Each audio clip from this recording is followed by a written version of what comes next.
As you know, I love the Christmas season. I am so full force into decorating around the home, but I also think it is just as important to decorate outside.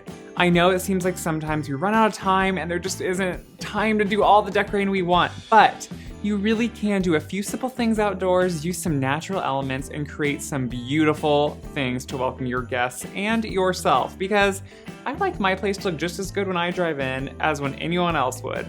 Today I am making some great outdoor urns. These are for beside my driveway, but if you have one by your back door or by your driveway, you can make these work for any space and size that you have. To start, I'm using tall branches right in the middle. Now, you might be thinking, I don't have something just like that. Don't worry, it does not have to be exactly the same. If you have some large birch trunks or some different type of sticks, just find something tall that is gonna be the anchor and the focal of the whole piece. For mine, I'm just tying them tightly together by a good nylon rope. This is gonna hold up well in the weather and keep it really a tight bundle. Otherwise, they are just gonna be flopping all over, and that is no good, especially in the possible windy Iowa winters. It may not be windy or wintry, but most likely it will be, so this will keep it really intact. I like to go around it quite a bit to make sure it stays, so just keep wrapping it around and then tie it off and cut the excess. Next, I like to layer on top of this some good texture, and I'm using some dried eucalyptus. This is something you could find at any craft supply store. I love the color of this kind of bluish green, and it adds some great unique variety to the texture overall. Once again, I lay it around the perimeter of these tall sticks and then tie it off with a good nylon rope. Same process, really tightly, and then it creates a nice sturdy bundle.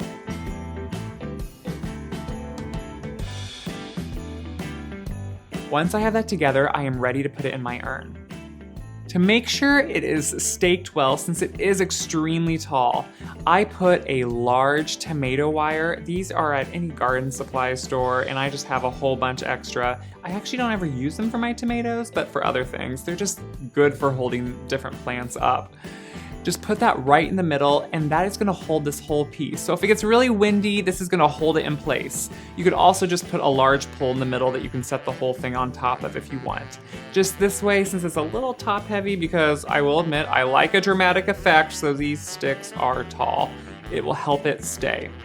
I am placing this whole bundle right down the center of that tomato wire. And then I'm just gonna fluff around the edges. You really will not see the wire once it's done, especially because these are by the beginning of my driveway, so unless someone stops, gets out, goes up to them, you're not even gonna notice the wire's there. I'm just fluffing some of that eucalyptus out so you don't see the wire as well, and it hides it just a bit. Once that's ready, I just like to fill in with dirt around that hole I created for this to go down in. Just put some dirt in there and pack it in. This is just gonna help stabilize it even more, which, believe me, if you lived here in the wind, in the snow, in the blizzards, this is a good thing. Once you have it packed in, I'm just gonna add some great sticks. Now, I am using these wonderful red sticks. I mean, they do look festive, right?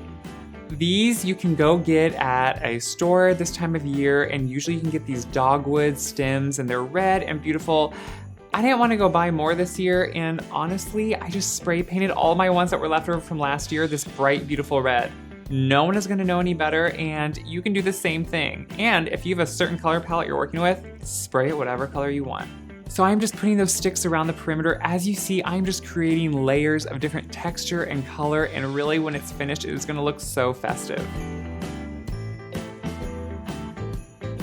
To finish this off, I'm just putting different greens around the perimeter, and it really creates a wreath, closes in all those gaps so you don't see the ends or any of the rope, and it finishes it off beautifully.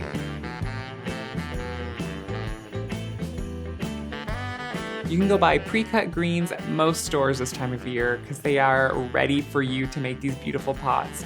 Or if you're lucky enough like I am to have some cold greens on your property, I'm just cutting directly from them. Now, I know you may not, don't worry, you can go find something at a local center and use it just as well. I like to mix a few different greens if you have them or can find them. It just gives extra variety and texture, and it looks beautiful. To finish it off, you can embellish it with some large pine cones if you like. I just found these again at a local garden center. They are absolutely gorgeous. and they really do finish it off in a very Christmas and festive way. As you can see, urns like this can go together honestly extremely quickly, and they really do add instant appeal. Around the holidays, it really does just give you extra glow and a cozy feeling to come home to such a decorated place. So I hope you find inspiration in this. If you like this video and want to see more, make sure to click like below. And make sure to subscribe to become part of the Gray Boxwood family. I love hearing about what you do for Christmas, so make sure to comment, and happy holidays.